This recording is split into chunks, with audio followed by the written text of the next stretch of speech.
শ্রী শ্রী ঠাকুরের ভক্ত গিরিশ ঘোষের কথা আমাদের তো সকলের জানা। এক জ্যৈষ্ঠ মাসের দিনে ঠাকুর যখন গলরোগে আক্রান্ত, গিরিশবাবু দেখা করতে গিয়েছেন।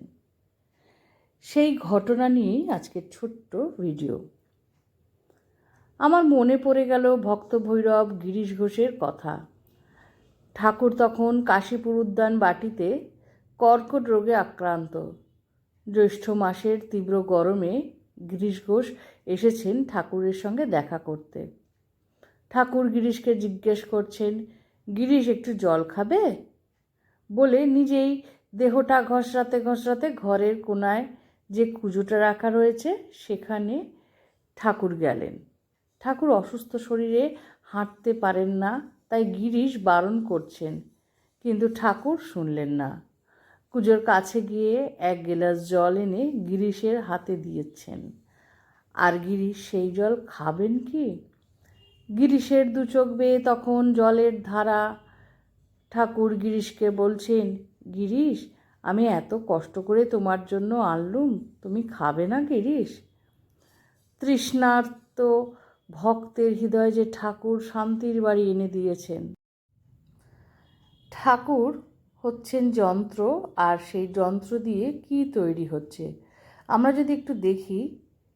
তৈরি হচ্ছে নরেন থেকে স্বামী বিবেকানন্দ, হচ্ছেন মাতাল লম্পট গিরিশ থেকে ভক্ত ভৈরব গিরিশচন্দ্র ঘোষ, তৈরি হচ্ছেন নটি বিনোদিনী থেকে সাধিকা বিনোদিনী।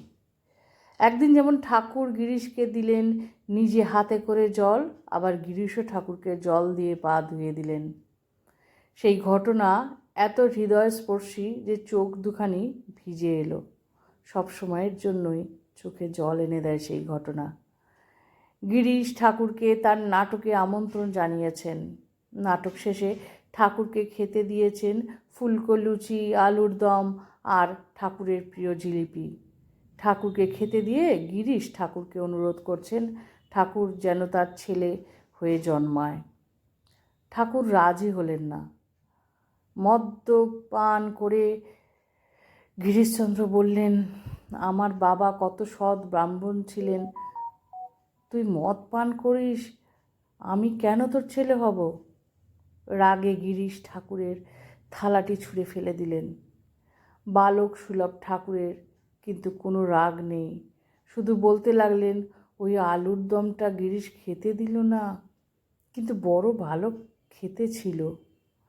ঠাকুরের সঙ্গে অন্য যারা গেছিল তারা গিরিশের ব্যবহারে খুবই বিরক্ত এবং ঠাকুরকে বারংবার অনুরোধ করছেন যে আপনি ওর কাছে যাবেন না।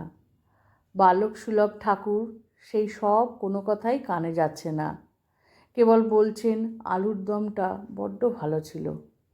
পরের দিন রামচন্দ্র দত্তকে ঠাকুর বলছেন, আচ্ছা রাম, তুমিই বলো, গিরিশের এই ব্যবহার কি করা ঠিক হয়েছে? রামচন্দ্র বললেন, গিরিশের কণ্ঠে এই ব্যবহার তো তুমিই দিয়েছ প্রভু, ও অমৃত পাবে কোথা থেকে? সেই যেমন কালীর দমনের সময় কালীও শ্রীকৃষ্ণের খুব ভক্ত ছিল। শত্রুরূপে সাধনা একটি সাধনা। কালীও শ্রীকৃষ্ণের পায়ে বিষ ঢেলে পুজো করেছে, আর শ্রীকৃষ্ণ বলেছেন, কালীও, আমি যে আর এই বিষের জ্বালা সহ্য করতে পারছি না।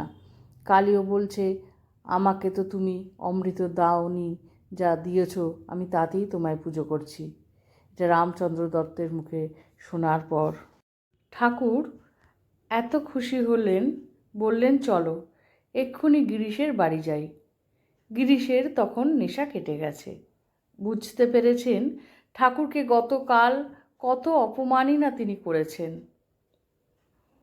তাই অনুশোচনায় নাওয়া খাওয়া ছেড়ে পদচারণ করছেন।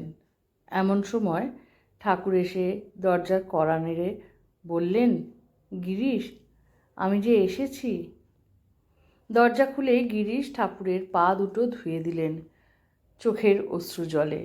বললেন, ঠাকুর, আজ যদি তুমি না আসতে, জানতাম মান অপমান তোমার সমান হয়নি ঠাকুর। তুমি পতিতের কেউ নও প্রভু, পতিত পাবন নাম তোমার মিথ্যে হয়ে যেত যদি তুমি আজ না আসতে প্রভু। সেদিন ঠাকুর তাপিত ভক্তের হৃদয়ে দিয়েছিলেন শীতল বাড়ি।